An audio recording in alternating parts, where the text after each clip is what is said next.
ប្រឹងចិញ្ចឹមកូនទាំងទឹកភ្នែកម៉ែតស៊ូគ្រប់យ៉ាងនិងឆ្លងកាត់ឧបសគ្គរាប់រយចំពោះក្នុងការចិញ្ចឹមកូនម៉ែប្រឹងប្រែងណាស់ព្រោះម៉ែខ្លាចកូនអត់ឃ្លានទោះការងារធ្ងន់ស្រាលយ៉ាងណាក៏ដោយក៏ម៉ែធ្វើទាំងឥត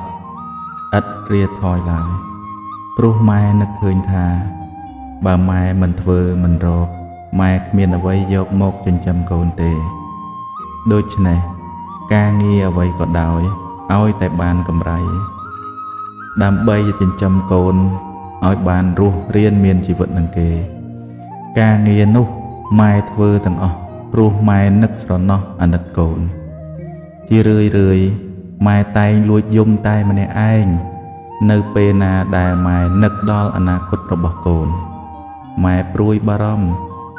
ម៉ែខ្លាចចិញ្ចឹមកូនមិនបានល្អព្រោះម៉ែក្រគ្មានម្ហូបអាហារល្អដើម្បីឲ្យកូនបានបរិភោគគ្រប់គ្រាន់ទើបម៉ែស្រក់ទឹកភ្នែកព្រោះតែម៉ែអាណិតកូនជំហានដំបូងនៃការគិតរបស់ម៉ែគឺម៉ែតែងតែគិតដល់កូនមុនគិតអ្វីៗទាំងអស់ព្រោះកូនសំខាន់ណាស់នៅក្នុងជីវិតរបស់ម៉ែការលះបង់ពេលវេលាលះបង់កម្លាំងកាយចិត្តបង្ហូរញើសបង្ហូរឈាមបង្ហូរទឹកភ្នែកនិងការប្រឹងប្រែងសពគ្រប់បែបយ៉ាងរបស់ម៉ែរាល់ថ្ងៃនេះគឺដើម្បីកូនតែប៉ុណ្ណោះមិនមែនធ្វើដើម្បីតែជីវិតម៉ែតែម្នាក់នោះទេគឺម៉ែធ្វើដើម្បីចិញ្ចឹមកូនប្រុសស្រីគ្រប់គ្នាម៉ែចំណាយពេលច្រើនណាស់នៅក្នុងការមើលថែកូនទម្រាំតែកូនធំដឹងក្តីម៉ែត្រូវលំបាកគ្រប់បែបយ៉ាងធ្វើការងារមិនខ្លាចនឿយហត់ធ្វើការងារមិនអាណិតខ្លួនព្រោះកូនគឺជាចំណែកទី1ក្នុងជីវិតម៉ែដែលម៉ែត្រូវតែគិតមុនអ្វីៗទាំងអស់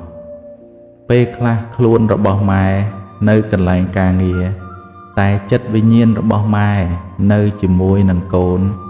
ហើយមានអ្នកម្ដាយខ្លះការកូននៅតូចខ្ចី3កូនបណ្ដាធ្វើការងារបណ្ដាក៏មានព្រោះជីវិតមិនហ៊ានទុកកូនចោលគ្មានអ្នកមើលថែម៉ែសុខចិត្ត3កូនដៃម្ខាងហើយដៃម្ខាងទៀតធ្វើការងារស៊ីឈ្នួលគេយ៉ាងលំបាកតែទោះបីជាម៉ែលំបាកយ៉ាងណាក៏ដោយក៏ម៉ែមិនដែលត្អូញមួយម៉ាត់ថាម៉ែពិបាកឡើយម៉ែនៅតែធ្វើការងារដើម្បីចិញ្ចឹមជីវិតកូនជានិច្ចហើយបើទោះបីជាម៉ែក្រីក្រខ្វះសពគ្រប់ក៏ដោយតែចិត្តម៉ែមិនដែលបោះបង់កូនចោលឡើយម៉ែខំប្រឹងចិញ្ចឹមកូនឲ្យរស់ដោយដៃរបស់ម៉ែរហូតកូនធំដឹងក្តីគ្រប់គ្នាទោះក្តៅរងាភ្លៀងពរយ៉ាងណានៅតែធ្វើការគ្មានថ្ងៃសម្រាកឡើយម៉ែទទួលនៅអម្រែកជីវិតធ្ងន់ណាស់កូនស្ទើរតែទ្រាំទ្រទៅមុខទៀតលែងបានព្រោះវាធ្ងន់ណាស់សម្រាប់ម៉ែតែម៉ែនៅតែតស៊ូទទួលនៅអម្រែកដ៏ធ្ងន់នេះដើម្បីស្វែងរកអនាគតដ៏ល្អរុងរឿងសម្រាប់កូនពេលខ្លះម៉ែធ្លាក់ខ្លួនឈឺតែម៉ែមិនទម្រុនខ្លួនឡើយម៉ែនៅតែទៅធ្វើការងារឲ្យគេទាំងឈឺក៏មានម៉ែទទូចក្រមាធ្វើការនៅហាលក្តៅញើសរបស់ម៉ែហូរចូលខ្លួនប្រាណម៉ែយកដៃជូតញើសដែលហូរមកទាំងទុនរងទរា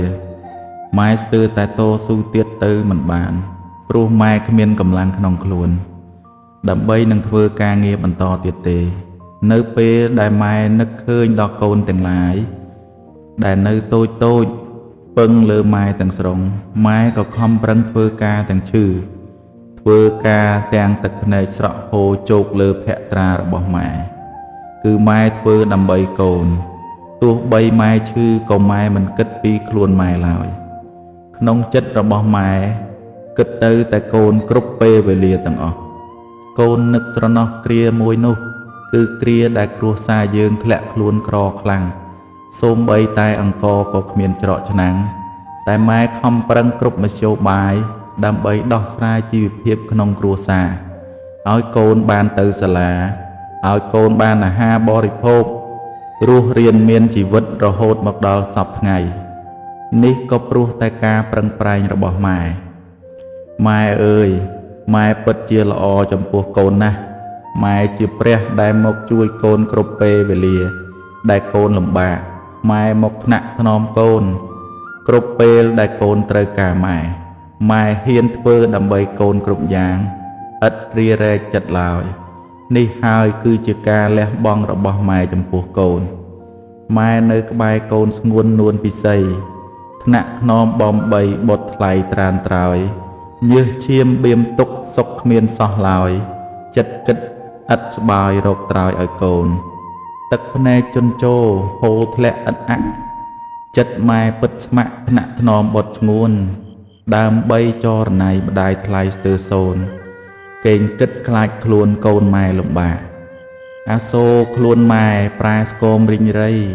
ឈឺសត់សរសៃរាល់ថ្ងៃឥតស្រាកព្រោះម៉ែខំប្រឹងគ្មានពេលសម្រាកប្រឹងប្រែងរកប្រាក់ចិញ្ចឹមជីវិតម៉ែហូបមិនបានសម្រានមិនលក់ទ្រូងម៉ែដង្ហក់ស្រក់ទឹកនេត្រាដួងចិត្តអាណិតបុតកននិថាព្រោះពេលនេះណាម៉ែសែនក្រក្រីម៉ែគ្មានលំនៅឲ្យកូននៅសុខចិត្តម៉ែកើតទុក្ខទាំងយប់ទាំងថ្ងៃបារម្ភពីកូនស្ងួននៅក្មេងវ័យចង់ឲ្យបុតថ្លៃបានក្តីសុខគាត់រសជាតិជីវិតពិតល្វីងជូរចត់លំបាកនឿយហត់ក្រខ្សត់អត់ទ្រាំរស់មានជីវិតទុកពិតតាមជាប់ដួងចិត្តពោះអាប់ហាក់គ្មានរស្មីតែទោះយ៉ាងណាជីវិតអ្នកម្ដាយសូម្បីរូបកាយលំបាកម្ដេចក្ដីគាត់នៅញញឹមដាក់កូនប្រុសស្រីហាក់ដូចគ្មានក្ដីនឿយហត់អ្វីសោះម៉ែធ្វើការងារគ្មានពេលឈប់មិនថាថ្ងៃយប់ម៉ែធ្វើទាំងអស់ដៃម៉ែទាំងទ្វេបែកប្រេះក្រៀមក្រោះឈឺសពទាំងអស់តែម៉ែនៅទ្រាំ